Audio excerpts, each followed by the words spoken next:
Hoje a gente vai falar sobre Joker, o Coringa, esse filme incrível que não à toa faturou mais de $1 bilhão em bilheteria e foi indicado ao Oscar em nada menos do que 11 categorias. Ele saiu vencedor em 2 delas e foi inclusive indicado na categoria de fotografia. Mas afinal, o que é a fotografia dentro de um filme, né? Muita gente não entende muito bem esse conceito e o que o Oscar julga nessa categoria. Então hoje a gente vai esclarecer tudo isso. Meu nome é Matheus Rigoni, eu sou fotógrafo e professor de fotografia e eu quero te pedir para já deixar o seu like aqui embaixo, porque o assunto de hoje é muito legal, é muito curioso e clicando aqui no joinha você ajuda esse vídeo a chegar a mais pessoas. Bom, já que estamos todos em quarentena, uma ótima maneira de passar o tempo é assistindo a filmes, a séries, e o filme que eu vi essa semana foi o Coringa, que tem uma fotografia sensacional. E eu postei lá no meu Instagram algumas características que eu percebi que eram bem chamativas em relação à fotografia do filme. E eu vi que o pessoal gostou bastante, achou um assunto bem curioso, então eu decidi gravar esse vídeo com uma análise mais profunda sobre a fotografia do filme, beleza? Vamos então ao vídeo de hoje.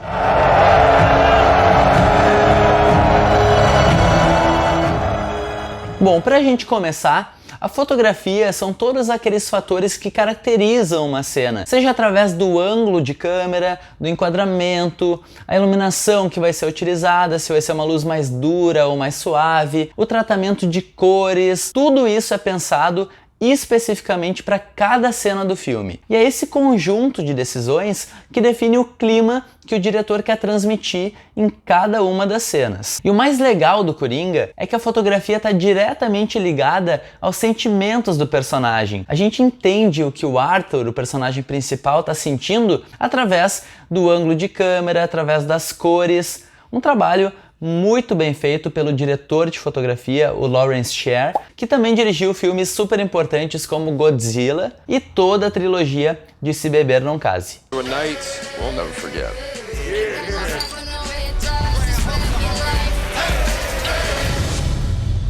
A primeira coisa que eu pude perceber no filme é que existem 3 cores que predominam: o azul, o laranja e o verde.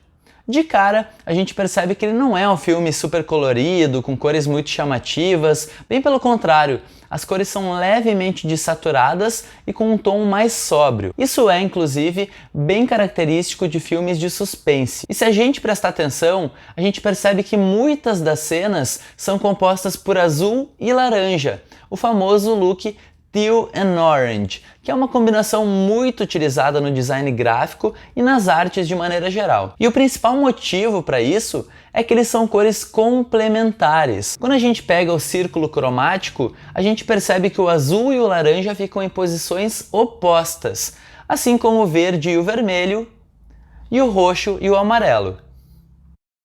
Quando a gente combina cores complementares dentro de uma cena, isso é mais chamativo, mais atraente aos nossos olhos. E é por esse motivo que muitos filmes utilizam essa combinação pensando no marketing. Uma maneira muito eficiente, de chamar a atenção das pessoas através do uso dessa combinação de cores complementares na capa do filme. A gente também percebe que o azul é utilizado nas cenas que transmitem um ar mais sombrio, mais triste no filme. Nessas cenas, o Arthur está meio perdido, desesperançoso, bem desanimado mesmo. E o clima frio do azul reforça esse sentimento.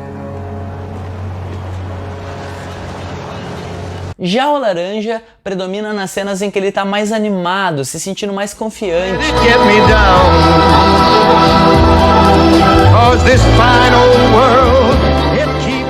O laranja é uma cor quente e traz mais energia, mais vida para as cenas. Então, existe toda uma psicologia das cores por trás de cada cena do filme. Tem uma cena, inclusive, que me chamou a atenção, em que o Arthur está caminhando em direção ao palco, onde ele vai se apresentar, E a gente pode ver que no corredor dos bastidores ele vai passando por diferentes luzes, azuis, amarelas, vermelhas, e essa variedade de cores representa a mistura de sentimentos que estão passando por ele. Conforme ele se aproxima do palco, a gente vê que a iluminação é bem reduzida, né, com pequenos pontos de luz, a gente mal consegue ver as pessoas sentadas aqui, e a ideia é justamente essa, né? Então quando ele entra no palco, a gente consegue ver essa luz extremamente focada, né, numa situação que ele está ali super exposto, e essa luz dura intensifica essa sensação de desconforto que ele está sentindo ali naquele momento.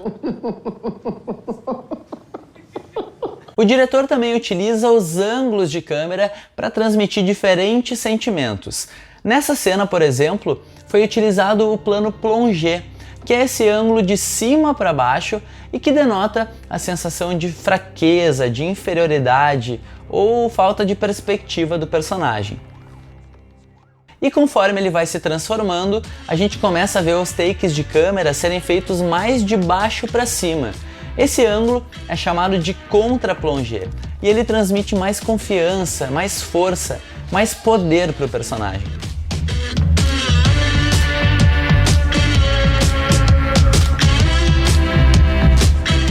O enquadramento também é utilizado de diferentes formas no filme, e por diversas vezes o personagem principal é colocado em meio a um grande cenário. Isso fortalece a ideia de que ele é apenas mais um em meio a toda aquela imensidão, e passa a sensação do quão pequeno ele se sente perante a sociedade. De forma geral, cada cena é pensada para a gente perceber como o mundo não tem sido nem um pouco generoso com o Coringa.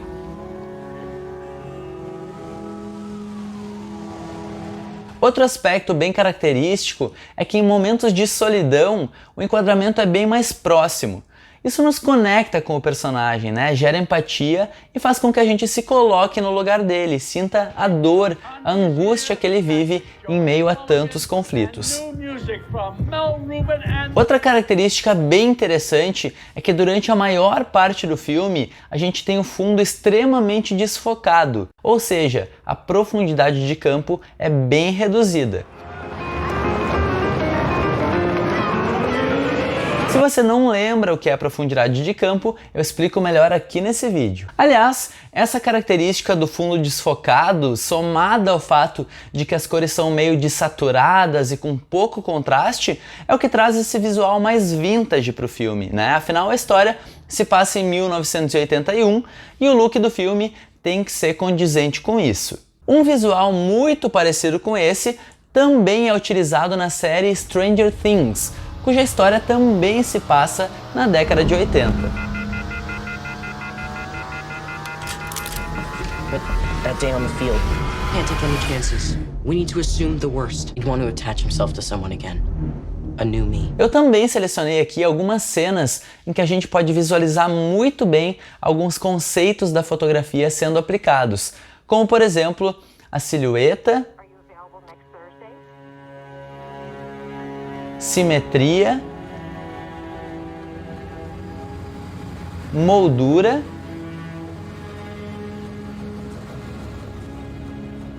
linhas,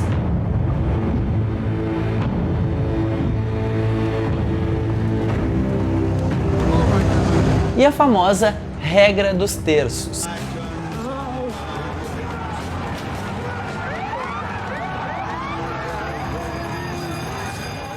A regra dos terços é muito utilizada durante os diálogos do filme.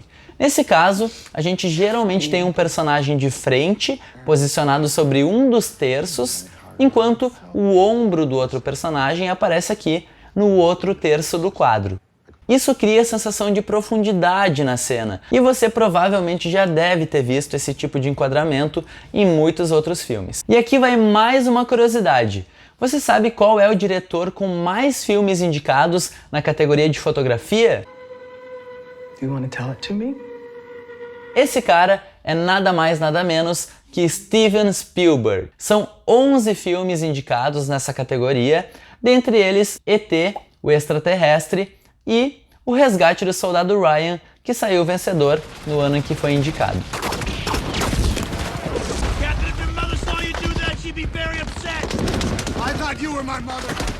E aí, curtiu saber como é planejada a fotografia de um filme?